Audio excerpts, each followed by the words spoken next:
They said she was the 8th bride. That was how the servants counted her, not by name, not by face, but by number. The 8th woman carried through the iron gates of House Velkareth on the northern continent, the 8th to wear the silver collar that meant property, the 8th to kneel before Lord Sorin Velkareth in the great obsidian hall where the cold came up through the stone floor and never left. 7 had come before her. 7 had not survived the winter. Mara did not know this when they brought her in. She was 19 years old, the youngest daughter of a border house that had made the terrible mistake of defaulting on a tithe to the Velkareth Compact. The price, as it always was with the cold clans, was a body, a warm body. Someone to fill the Lord's halls, and the matchmakers said with practiced smiles, perhaps soften his nature over time. The matchmakers did not tell her about the 7 graves behind the east garden wall. She found out on her 3rd night from an old woman named Das who swept the corridor outside her room. Das had been sweeping that corridor for 40 years. She had watched all 7 of them arrive. She had watched all 7 of them be carried out. Lord Sorin does not kill them, Das said, not looking up from her broom. He simply does not permit them to live. There is a difference in his mind. Myra sat with that for a long time. She was not a warrior. She had not been raised with any particular skill or distinction. She could read, which was unusual for a border house daughter, and she could do figures, which was more unusual still, and she had a quality that her father had called stubbornness, and her mother had called something less charitable. She was not beautiful in the way the previous 7 had likely been beautiful. She was narrow-faced and dark-eyed, and she had a habit of going very still when she was thinking, like a cat watching a mouse hole, which people tended to find unsettling. She thought about the 7 graves for 3 days. Then she decided she was not going to be the 8th. The problem, she understood immediately, was not Lord Sorin himself. The problem was what Lord Sorin represented, the entire architecture of power that the Velkareth clan had built over 3 centuries of cold-blooded political dominance. They controlled the northern trade routes. They sat on the High Council. They had, somewhere back in the bloodline, made arrangements with forces that most people did not discuss in daylight. You did not fight House Velkareth by fighting House Velkareth. You would be ground to dust before you raised your first hand. But you could learn it. You could learn everything about it. You could make yourself indispensable and quiet and patient, and you could learn every crack in the foundation while the people who built it assumed you were too ignorant to understand what you were seeing. Mara was not ignorant. She was careful.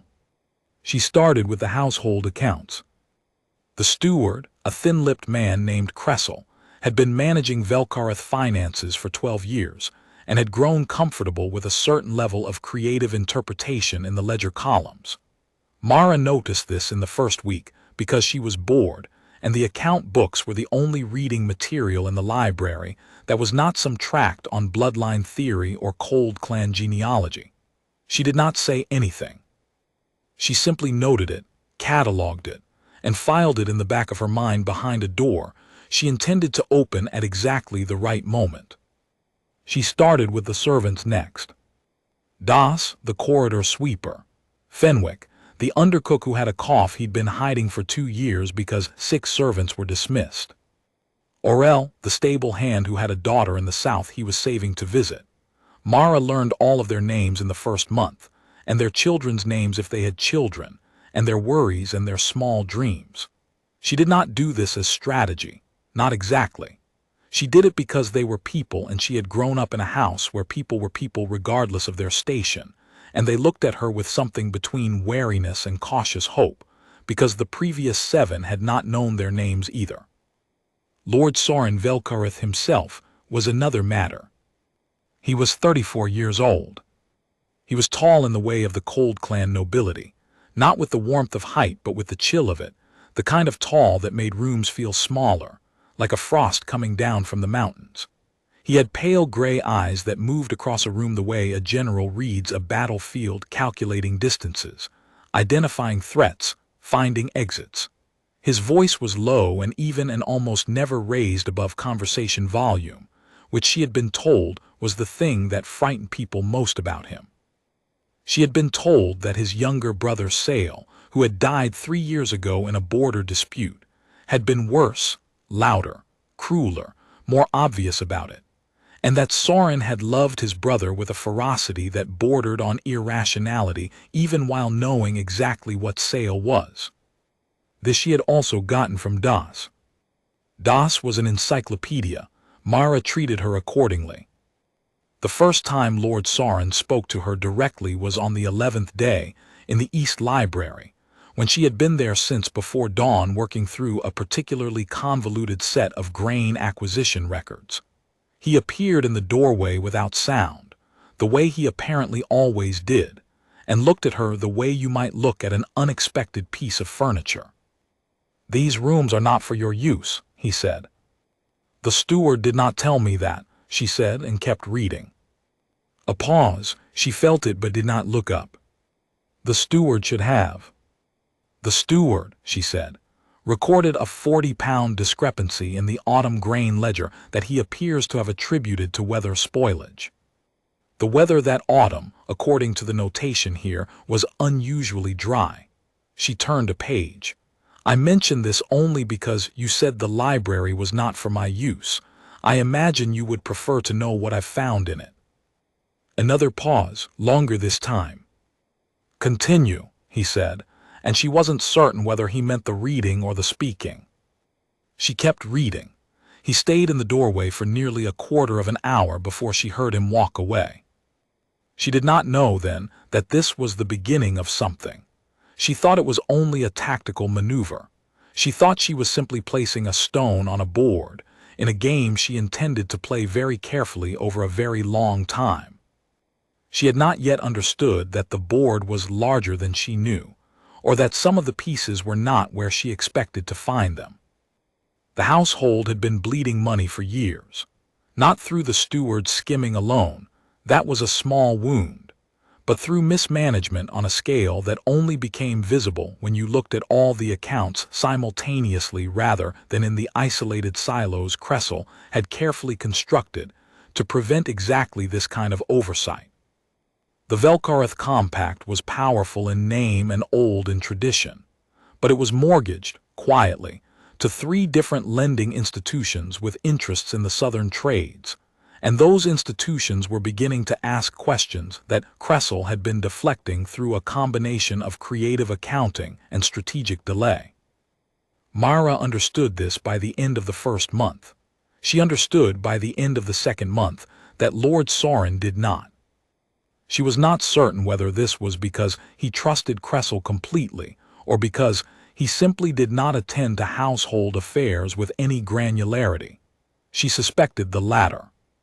He was a man built for the large moves, the political positioning, the strategic alliance, the gesture that changed the shape of a generation. And he had delegated the smaller machinery of his own house to someone who had taken advantage of that delegation with quiet and patient greed. She went to him in the 4th month with a document she had spent 3 weeks preparing. It was 9 pages long and it was meticulous, and it was, she was fairly certain, the most damning internal audit ever prepared for any noble house in the northern reaches, without the involvement of a licensed investigator. He read all 9 pages without speaking. He read them twice. When he set them down, his expression had not changed, but something behind his eyes had shifted. She was watching for it, the way Das had taught her to watch for the small seismic indicators that preceded the visible earthquake. "You did this yourself," he said. "Yes." "Why?" She had prepared an answer for this. She gave him the political one first, that it was in her interest to be useful, that a useful bride was harder to discard than a decorative one. She watched him listen to this and register it and file it in the correct column of his calculation. Then she gave him the true answer, which was simply, "Because I found it, and it needed to be found." He looked at her for a long time. The gray eyes were very still. "The previous women sent to this house," he said, "did not survive." "I know," she said, I've seen the graves. You are not afraid. I am afraid, she said. I've been afraid since the day they brought me through your gates. But being afraid and being stupid are not the same thing, my lord, and I am not stupid. He was quiet again. She let the quiet happen. She had learned in 4 months that his silence was not a weapon, not always, but a place he went to think, the way other people paced or drummed their fingers. Cressel, he said finally, will need to be removed. Yes, I've identified 2 possible replacements in the outer staff. I've also prepared preliminary documentation on the lending arrangement with the Trust Consortium that I think you'll find requires your immediate personal attention. He looked at the document in his hands and then at her, and for just a moment, so brief she might have imagined it, something moved across his face that was not calculation, not yet warmth, but something that was the temperature of a room before a fire is lit, when the cold has begun to yield to the possibility of heat. Sit down, he said. She sat down. This was the beginning. She did not fall in love with him the way the songs described falling in love, the sudden downward drop, the helpless surrender. She did not fall in love with him at all for a long time. What happened was slower and stranger and more interesting than falling.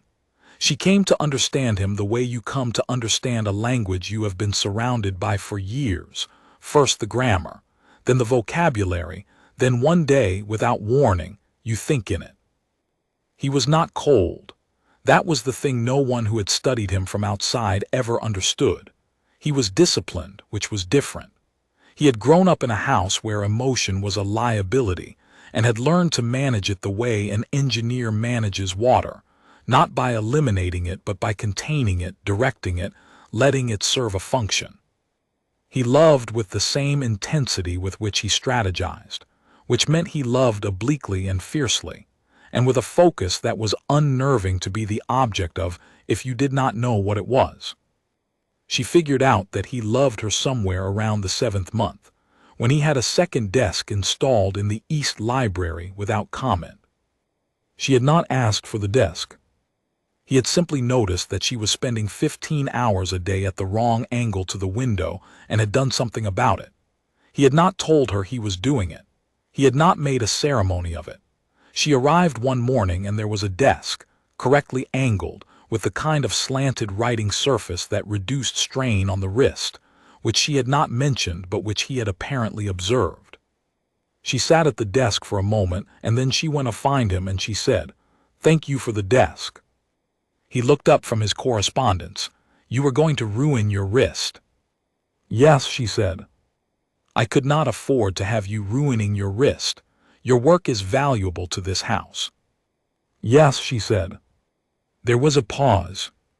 "You're welcome," he said, and went back to his correspondence. She went back to her work.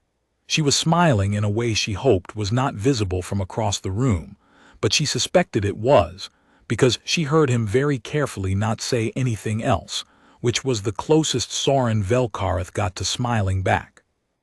In the 8th month, 3 things happened. The first was that Cressel, facing exposure, made arrangements with a competing clan, House Drev, which had been at cold war with the Velkareth Compact for 2 generations, and provided them with a complete accounting of the compound's financial vulnerabilities and the names and schedules of its senior guard staff. The second thing was that House Drev, interpreting this information as an invitation, dispatched a strike force with orders to liquidate the Velkareth compound and absorb its assets. The third thing was that Mara found the encoded message before Cressel's courier left the compound, because she had been monitoring the courier routes for 2 months on the quiet theory that a man skimming the books was a man who had other arrangements to protect, and she broke the code in 40 minutes because the cipher system Cressel had used was a standard merchant cipher, and she had learned 4 of them from her father who had traded in the southern markets. She went to Soren with the decoded message and said, "We have perhaps 6 hours." He looked at the message for exactly as long as it took to read it once. Then he said, "How many?" "The strike force, probably 40. Drev favors speed over numbers for liquidation operations. In our guard staff, 18 effective fighters after the 3 Kressel managed to schedule onto overnight rotations they won't be returning from. He nodded. He was very still in the way that, she now knew, meant he was moving very fast inside. I have a thought, she said. Tell me. Drev expects to find a financially compromised household with a demoralized staff and a lord who doesn't know the extent of his own vulnerability. They're correct about the finances. We haven't had time to fully restructure, but they're wrong about the rest. They're planning to arrive at the eastern gate because that's the primary approach and the most efficient route to the main compound. There's a secondary approach through the old service road behind the North Granary that hasn't been used in 8 years, and that Kressel may not have thought to include in his intelligence summary, because he's never paid attention to the granary side of the estate. Soren was looking at her with an expression she had never seen on him before, not the calculation, something that lived just underneath the calculation, that was working very hard not to show itself. You've been mapping the estate, he said. I've been mapping the estate, she confirmed. The next pause was different from all the previous pauses. It was the pause of a man reconsidering the shape of something he thought he had understood. Show me, he said. She had drawn the maps in her spare time, not because she had anticipated exactly this crisis, but because she was a person who liked to know where she was. She spread them on the library desk, the desk he had given her, and walked him through the terrain she had spent 8 months quietly cataloging. Every building, every outbuilding, every wall junction, every place where the sight lines broke and the shadows pooled, and a person who knew the ground could do something that a person who didn't know the ground could not. He listened, he asked precise questions, she gave precise answers. At some point during this process, she could not have said exactly when, his shoulder was beside her shoulder, close enough that she could feel the warmth of him through the cold library air, and neither of them remarked on it. If we position the 8 fighters we can trust here and here, he said, pointing, and collapse the primary approach by firing the hay store, it'll burn wet, but it'll smoke heavily enough to create confusion about the actual numbers we're holding.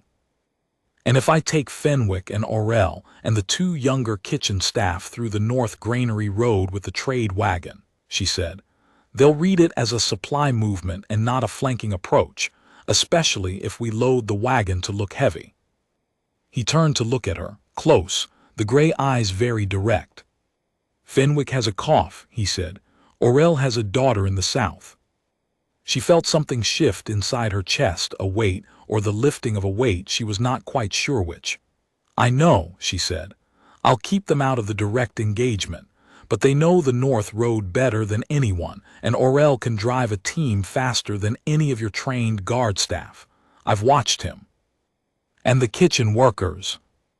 Brave enough and angry enough. Kressel let 3 of their wages go unpaid for 4 months and told them it was a budget adjustment. They know what's happening. He was quiet for a moment.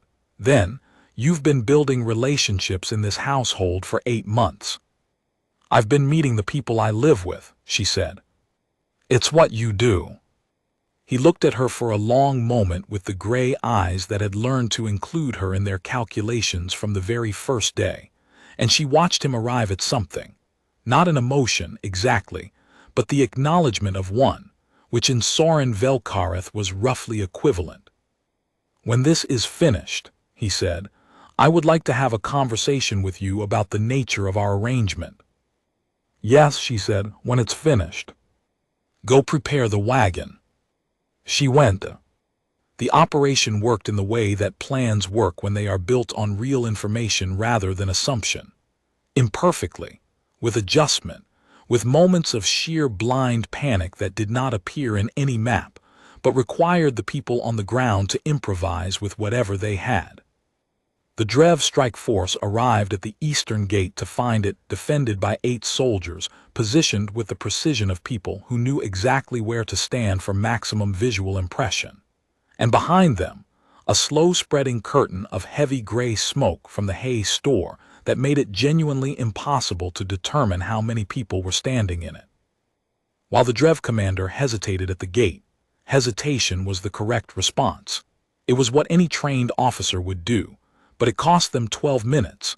Mara came around the north road with the trade wagon, Aurel driving with the particular controlled fury of a man whose daughter's name he is saying inside his head to keep himself steady, and Fenwick in the back with the 2 kitchen workers, all of them carrying implements that were not traditionally weapons but were absolutely effective ones. The 12 minutes of hesitation were enough. By the time the Drev force made their entry decision, they were already flanked. The smoke had fully compromised their line organization, and the strike force that had expected to find a demoralized household found instead a household that was very specifically angry on behalf of itself. The Drev commander was an experienced man. He recognized, with the professional acuity of someone who had executed many liquidations, that the operation had been comprehensively outmaneuvered by someone with better ground information than his own. He gave the retreat order while there was still a retreat to give. Sauron was the one who went through the gate after them, alone, and spoke to the Drev commander before he withdrew. She did not hear what he said. She found out later from Fenwick, who had been close enough to catch fragments. He had said, "Tell your lord that this house is not what your intelligence described. Tell him I know exactly who provided that intelligence and exactly what it cost him to do so, and that I will be making a full accounting of it to the High Council within the week. Tell him also that the woman who mapped this compound and planned this defense will be serving as its primary administrative officer going forward, and that anyone who considers the apparent vulnerability of this household to be a recurring opportunity should consider what she did with 8 people, a wagon, and 6 hours of preparation." She was standing near the gate when he came back through it. He was unhurt. The Drev commander had apparently been too demoralized for personal combat, and there was something about the set of his jaw that she had not seen before, something that was almost, in a certain light, like satisfaction. "You heard," he said. "It was not a question." "Fenwick repeats things." "I know, I've always found it useful." He stopped in front of her. The smoke was still moving in the air behind him, the gray morning light breaking through it in pale columns. "The conversation I mentioned." "Yes." "I do not do this gracefully," he said. "I am not built for graceful, but I want to be clear about what I mean. I am grateful, not only for the defense, for the library, for the ledgers, for knowing Fenwick's name." He paused. "For the desk." She looked at him. The gray eyes had something in them. She was fairly certain. She was the first person in a very long time to be permitted to see. "I also am not built for graceful," she said.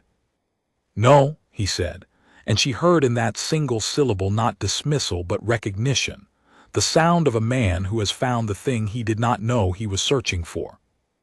"The silver collar," she said. "I'd like to have it removed." "It should never have been put on," he said. "I'm sorry for that." "You can't have known. You weren't." She stopped. "You weren't particularly attentive to the small things in those early months." "No," he agreed. "I am now." She nodded. A gust moved through the compound, dispersing the last of the smoke, and somewhere behind the east garden wall there were 7 graves that had been there before she came and that would remain after she left.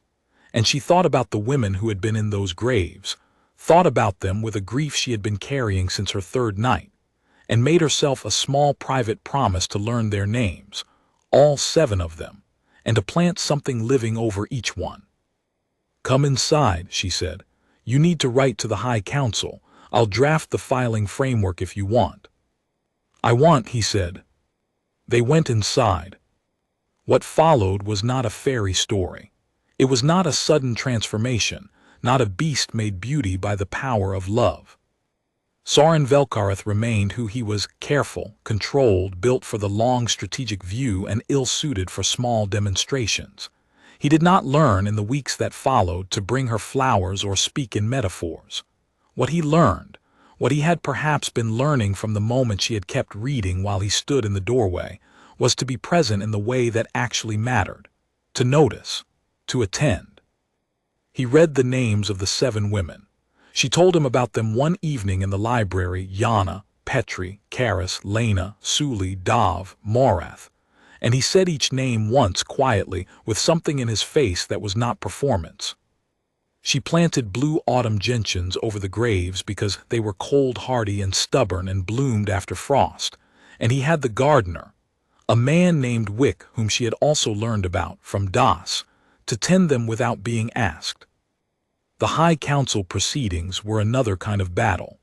The Velkarith Compact's internal crisis, once it became public knowledge through the council filing, attracted exactly the kind of predatory attention that financial vulnerability always attracted.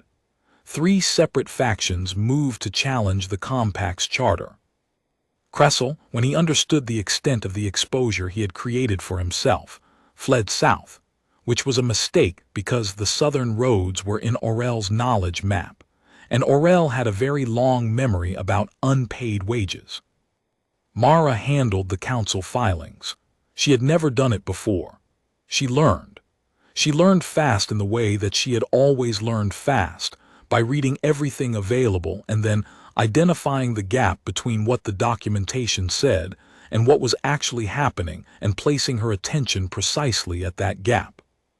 Soren argued the political dimensions in the chamber, which was what he was built for, while she managed the paper architecture from outside, and the combination of his presence and her preparation was, in the end, more than the 3 factions had expected. The compact survived, restructured, stripped of some peripheral holdings but intact at its core. On the night the final council determination came through, she sat in the library with a glass of something warm and dark and did not read.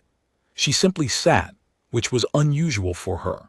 Soren found her there and sat in the chair beside the desk, her desk, without speaking for a while.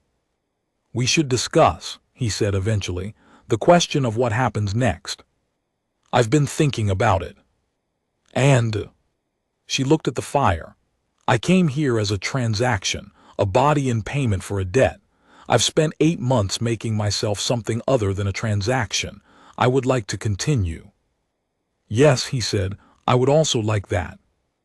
I have conditions." "Tell me." "The collar removed permanently, which I know you've already handled, but I want it stated explicitly. An independent stake in the compact's administration, not as your property, but as an officer of the house with defined authorities. The right to leave, if I choose, without penalty." He was quiet for a moment. "If you choose." "I don't plan to choose it, but I need it to be possible." He nodded. She had expected an argument, some reflex of the old clan thinking that property was property and a contract was a contract. There was none. She suspected he had been thinking about this too, in the particular way he thought about things, quietly, thoroughly, arriving at his conclusions before the conversation began. "There is something I want to ask you," he said. "Ask." "The 7 women before you." His jaw tightened slightly. "I need you to understand what happened. They were not harmed by my direct action, but they were harmed by my inattention, which is the same thing in the ways that matter. I didn't see them. I didn't learn their names. I had allowed the structure of this house to be one that destroyed people who couldn't find a way to make themselves visible to me." She waited. "I don't know what to do with that," he said, "except to say it plainly." She considered him for a long time, this man who was not graceful and knew it, who was telling her the hardest thing about himself in the flattest possible voice, because that was the only voice he had for hard things. "We plant the gentians in spring," she said. "We learn the names of the people we live with. We make sure this house is not the kind of house it was before." She paused. "That's what you do with it." "That's insufficient." "Yes," she said, "but it's what there is, and it's something." He looked at the fire for a moment. Then he looked at her, and the gray eyes were doing the thing they did now that they hadn't done in the first months, which was simply allowing her to see what was in them. "I would like," he said, "with your agreement to change the nature of this arrangement more substantially." "I know," she said. "You know." "I've known for about 4 months. I was waiting for you to arrive at the language." He made a sound that she had never heard him make before, something that was very nearly in the right light a laugh, not performed, actual. The sound of a man who had been a long time in a cold room and had just, for the first time in longer than he could remember, felt the change in the air that meant a fire was coming. "You are the most unusual person I have ever met," he said. "I know that too," she said. He reached across the space between their chairs and she met him halfway, which was the way it had to be, with them, neither leading, neither following, both arriving. Outside the library windows, the first snow of the season was beginning to fall on the blue gentians over the 7 graves, and the graves were cold but they were tended, and the house that had been one kind of place for 300 years was quietly, irrevocably, in the way that real changes happen, beginning to become another. Cressel was returned to the compact in the early spring by a pair of very polite and extremely large individuals associated with the Trust Lending Consortium, who had their own interest in a full accounting. He was tried under council procedures. The verdict was not surprising. The sentence was the kind that made examples. House Drev sent a formal communication that stopped carefully short of apology, but included 3 significant commercial concessions that, over 10 years, would prove worth considerably more than an apology. Mara negotiated the final terms. Soren watched her do it, across a table from 3 Drev clan representatives who had come expecting to deal with a Cold clan lord in the traditional manner, and instead found a narrow-faced woman with dark eyes who had read every prior communication their house had sent to the Velkareth Compact going back 40 years, and who knew, therefore, exactly which of their concessions were genuine and which were theater. "You're enjoying this," he said afterward, when the Drev party had departed. "Yes," she said. "I thought so. Is that a problem?" "No," he said, and meant it in both the obvious and the deeper sense. She was 20 years old by then. She had been in the compound for just over a year. In that year she had rebuilt the financial architecture of a noble house, survived 1 attempted takeover, outmaneuvered 3 council factions, negotiated a meaningful if grudging peace with a hereditary enemy, and learned the name of every person who worked within the estate walls, 43 people, including a gardener named Wick who had a particular skill with cold climate flowers, and who had been, she discovered, planting small things over the 7 graves on his own initiative, privately, before she had ever asked. She told Soren about Wick. "I know," he said. "You know." "I learned his name," Soren said, "about a month after you first mentioned it." She looked at him. "I've been learning," he said, in the quiet way that he said things that mattered, from someone who was very good at it.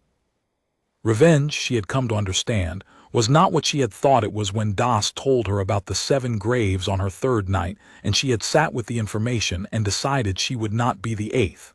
She had thought revenge was a destination, a specific outcome, measurable, achievable, the moment when the scales balanced. But revenge was not a destination. It was a direction. And the direction she had moved in, toward knowing, toward building, toward making visible the things that had been allowed to remain invisible, had produced something more durable than balance. It had produced a house that would not do what this house had done. It had produced a man who knew the names of his servants and attended to the small mechanics of the world he lived in, and who sat in a library chair beside a desk he had installed without ceremony, and looked at her with gray eyes that no longer needed to translate themselves for her because she had learned the language. She had 7 names to carry, and she carried them, and she planted blue flowers in the frost, and she was not the 8th bride. She was the first of something else.